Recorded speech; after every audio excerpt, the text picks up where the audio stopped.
वो जब अभी इतना आ रहा है तो रात को कितना भयंकर आया होगा। ऐसे ऐसे लोग हैं कि मैं क्या बोलूं। चाची का मन सिर्फ खाने और सोने का करता है बस। क्या बोलना चाहोगे बड्डी अपने काम के लिए? बड्डी डांस करे चलो। आती है और अफसोस भी होता है इनको देख के। पेट ही फट जाएगा दादा मेरा इससे। तो अकेली है। हाँ, हम चोरी कर रहे हैं, वो भी आगे है। गुड मॉर्निंग दोस्तों, welcome back to another blog. कैसे हो आप सब? आई होप कि आप सब बढ़िया होंगे। तो आज के ब्लॉग की शुरुआत हो रही है 9 बजे से। आज के मौसम की बात करें तो मौसम आज लगभग पूरा साफ है और काफी अच्छी धूप हमारे पूरे गाँव में लग गई है। पर रात को यहाँ पे इतनी भयंकर बारिश हो रही है रोज ही। तो अभी मैं आई थी माता रानी के मंदिर में पूजा करने के लिए। तो माता रानी के मंदिर में पूजा मैंने कर ली है। अब मैं जा रही हूँ घर।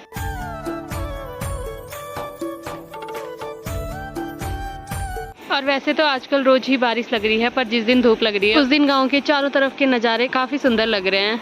आजकल चारों तरफ जहां देखो वहां कद्दू की बेल, लौकी की बेल और चारों तरफ हरियाली छा रखी है। तो कुछ टाइम पहले जो खेतों में रुपाई लगाई थी तो उसमें भी अब धान पकने लग गया है और कुछ टाइम के बाद धान की मंडाई भी शुरू हो जाएगी। और मैं लगी हुई हूँ बाहर के काम काजों पे और मेरी माँ यहाँ नाश्ता बनाने की तैयारी कर रही है। हमारी तो लौकी लगी नहीं है, पर हमारे गाँव में बहुत सारे लोगों की लौकी लगी हुई है जो की यहाँ लौकी दे रहे हैं। और जब तक लौकी से नफरत नहीं हुई तब तक मेरी मम्मी लौकी ही बनाएगी। और इस लौकी की सब्जी को देखकर आधा भूख तो वैसे ही खत्म हो जाती है।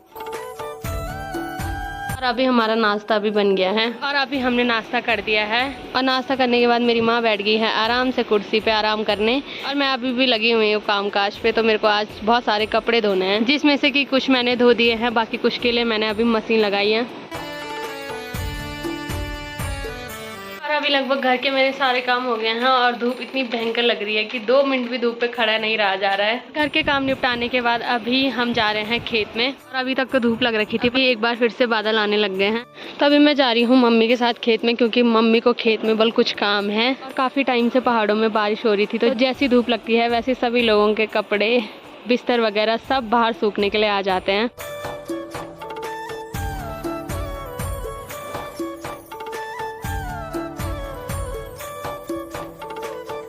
और आजकल रातों में हमारे यहाँ इतनी बारिश हो रही है कि हमारे जो गिंडे का पानी है वो जब अभी इतना आ रहा है तो रात को कितना भयंकर आया होगा।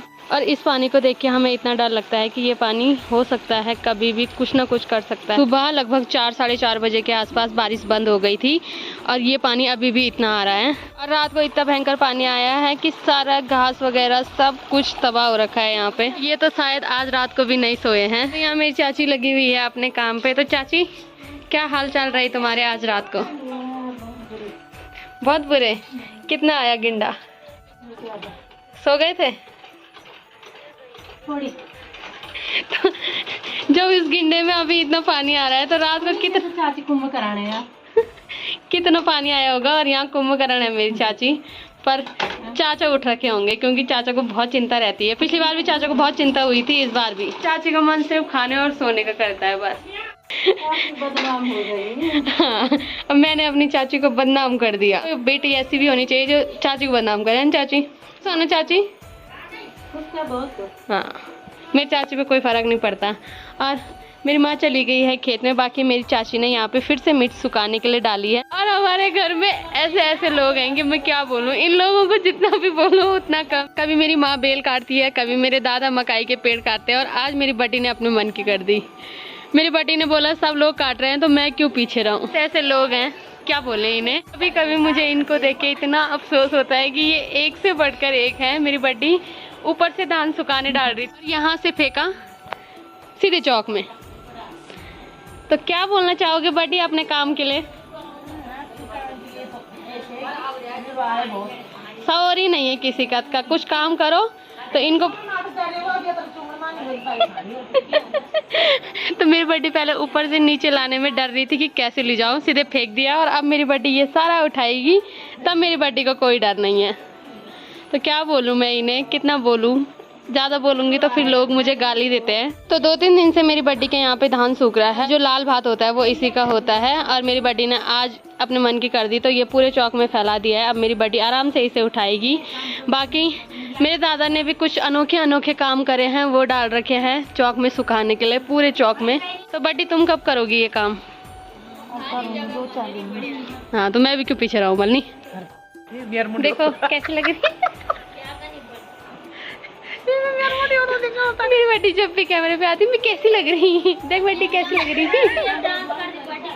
चलो बेटी डांस करो चलो। अरे डांस पर मैं बेटा क्यों को मेरी देखिए न दोली वा डॉल मैं नहीं हुई डॉल। अब रे भीतर लाट फंस बुआ सपेरे चे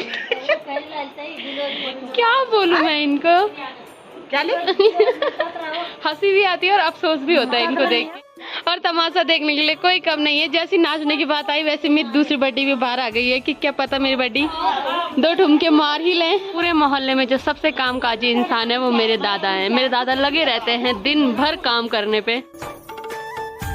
तो यहाँ मेरी बड्डी ने अपने मन की कर दी है। अब मेरी बड्डी यहाँ पे राई बोएगी, इसके बाद हम खाएंगे हरी सब्जी ही हरी सब्जी। और कुछ दिन से हम खा रहे हैं लौकी ही लौकी, इन लोगों के प्रताप। मेरी मम्मी जा रखी है खेत में, तो अब मैं जाऊंगी अपनी मम्मी के साथ। जैसे ही मैंने सोचा कि अपनी माँ के साथ जाती हूँ, वैसे मेरी माँ भी आ गई है। मेरी मम्मी पानी को देखने जा रही है कि पानी कहाँ तक जा रहा है, कहाँ तक जा रहा। तो मेरी माँ सर्वे करने जा रखी थी इस पानी पे। और बोलते हैं कि चूहे का बल मरण और बिल्ली का खेल, हम दोनों माँ बेटी का यही काम है। ये बेचारे पूरी रात नहीं सोए, ये डर रखे हैं। और मैं और मेरी मम्मी आ रखी है पानी देखने के लिए। और मेरी चाची बोल रही है कि तुम दोनों माँ बेटी तमाशा देखने आ रखी हो। हाँ हम आ रखे हैं। और किसी की मकाई लग नहीं रही है, कोई नहीं, मकाई के पेड़ ही काट रहे हैं और किसी की मकाई सुखाने डाल रखी है। तो समय समय और किस्मत किस्मत की बात है कि मेरी माँ बैठ गई है अपनी फेवरेट देवरानी के साथ। तो अब मैं भी जाती हूँ अंदर, क्योंकि ये कुछ खा रहे होंगे। बाकी यहाँ पे कल रात की छुई लग रही है अभी कि कैसे कैसा हुआ, क्या क्या हुआ, सोए नहीं सोए, खाया नहीं खाया। और मैंने बोला था कि ये कुछ खा रहे होंगे। चाकू इन्होंने ला रखा है, बाकी कटेगी चीजें अब। तो आजकल हम रोज ककड़ी खा रहे हैं, तो अभी फिर से मेरी चाची ने ला दी है ककड़ी काटने के लिए। और एक बार जब मेरी बड्डी ने अपने मन की कर दी, तो अभी मेरी बड्डी ऊपर से सीधे धान नीचे ही ला रही है, क्योंकि अभी को सबक मिल गया कि ऊपर से अगर नीचे डालेगी तो नुकसान अपना ही है। इसलिए आराम से प्यार से नीचे लेके आते हैं, फिर सुखाने डालते हैं। और जो धान गिर रखा है उस धान को उठाने की मेरी बड्डी ने अभी अलग ही टेक्निक निकाल दी है। टाइम पहले मेरी बड्डी ने अपने खेत में जख्या बोया था, तो वो काट के ला रखा था, जो अब पक गया है। तो अब मेरी बड्डी से जख्या निकाल रही है। और यहाँ पे जितने सारे लोग हैं सबको मेरी बड्डी जख्या देगी आज। तो निकाल बड्डी। अब मेरे दादा इतने भयंकर हैं, पेड़ तो सारे काट दिए और मक्की ला रहे हैं मिलने। पेट ही फट जाएगा दादा मेरा इससे, कहीं दादा मेरा पेट ही खराब ना हो जाए इसे खा के। और मेरी बड्डी अभी इससे भी भयंकर कि आधा वाला अपनी माँ को दे और आधा मुझे भी दे। ले बड्डी तू ही खाना ले बड्डी तू अकेली है।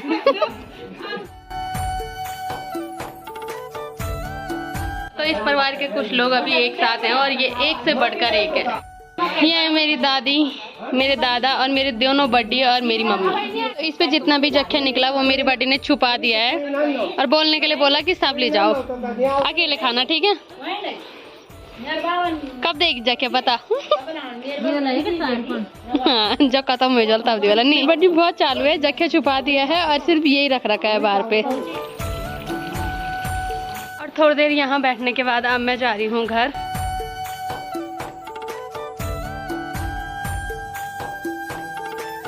तो अभी शाम हो गई है और धूप चली गई है सामने पहाड़ी पे। इनसे इसका पार्सल पोस्ट ऑफिस में था जो ये लेके आ गया है, तो बहुत बहुत धन्यवाद है। हाँ तो पार्सल तो ठीक है, जा जो चोरी करने जा रहा है उसकी चोरी कर जा। हम छोटे थे तो हम भी सेम काम किया करते थे। अब मैं बड़ी हो गई हूँ तो अब मैं इनकी वीडियो बना रही हूँ, बाकी काम ये वही कर रहे हैं। कोई बात नहीं, सौरभ भैया देखे, गोलू भैया देखे, सब देखे, वो हमारा ही है। जितना सौरभ भैया का है उतना पेड़ हमारा है।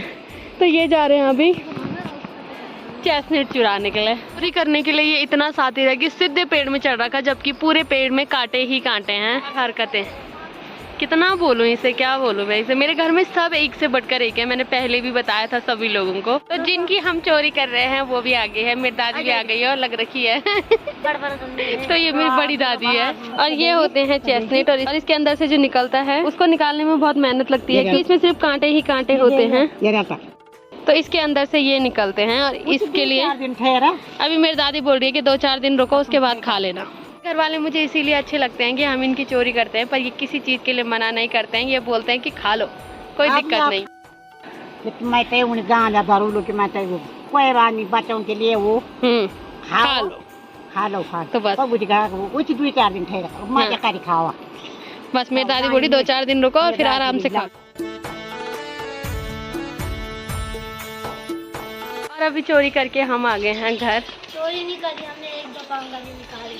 चोरी तो हाँ। हम पहले करते थे। क्योंकि वो पक नहीं रखे थे, अगर पक रखे होते तो हम बहुत सारी चोरी करते, बट मेरी दादी ने चोरी उसे कहते हैं अगर हम बुढ़ी को बिना पूछे तोड़ लेते। हाँ, बट मेरी दादी वहीं पे थी और मेरी दादी ने बोला कि कुछ दिन में खाना, तो अब हम कुछ दिन में जाएंगे। और इसके लिए जो पार्सल आया है उसमें इसके लिए चॉकलेट ही चॉकलेट है, तो लग रखा है खाने पे। अपने हिस्से की बहुत सारी चॉकलेट इसने खा ली है। इसके व्लॉग को रखते हैं इतना ही। अगर आपको वीडियो पसंद आई है तो वीडियो को लाइक करें, कमेंट करें और चैनल को सब्सक्राइब करें। मैं ललिता भागड़ा मिलती हूँ आपको अपने किसी नेक्स्ट ब्लॉग में। तब तक के लिए जय माता दी।